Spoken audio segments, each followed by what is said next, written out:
Boris Johnson has taken the remarkable step of announcing plans to suspend Parliament for 5 weeks in order to limit the time that opponents of his Brexit strategy have to frustrate him. The announcement provoked an extraordinary reaction from Boris Johnson's opponents. The Speaker of the House of Commons, John Bercow, has called it a constitutional outrage. Many of the opponents of Brexit have also done the same thing. They see this as a deliberate strategy to run down the clock and prevent Parliament from asserting its will in blocking a no-deal Brexit. Why is he doing this now? There are a couple of reasons. The first is that he senses weakness among his opponents.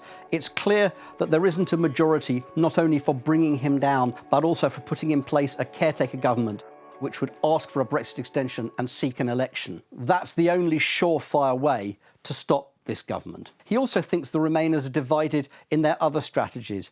They're looking for a legislative approach to outlaw the idea of a no-deal Brexit, and Boris Johnson still thinks he can work around that. He also thinks that perhaps a people versus Parliament election, where he proclaims himself as upholding the will of the people and goes in a dash to the polls, could work to his advantage. Finally, he also wants to show the European Union that there is no parliamentary rescue squad coming to stop him doing what he intends.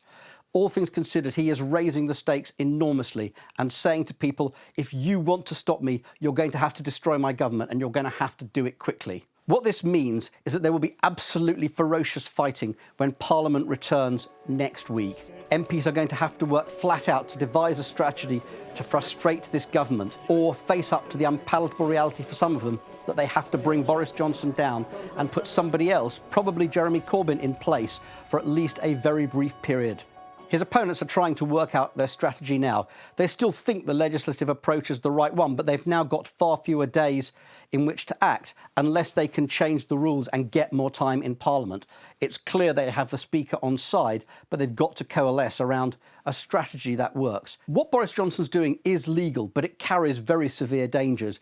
The principle of suspending Parliament so that you cannot be frustrated by a majority of MPs may sound like a good idea when you're in government. It's not something you'd find very attractive if you were in opposition and it was being done to you. And let's not forget, this is an unelected leader of a minority government. The bottom line, however, is this. Remainers and opponents of no deal have often talked about being prepared to do whatever it takes to stop a no-deal Brexit. What Boris Johnson is showing by this gambit is that he also is prepared to do whatever it takes to get his policy through, and he is daring his opponents to live up to their own rhetoric to stop him.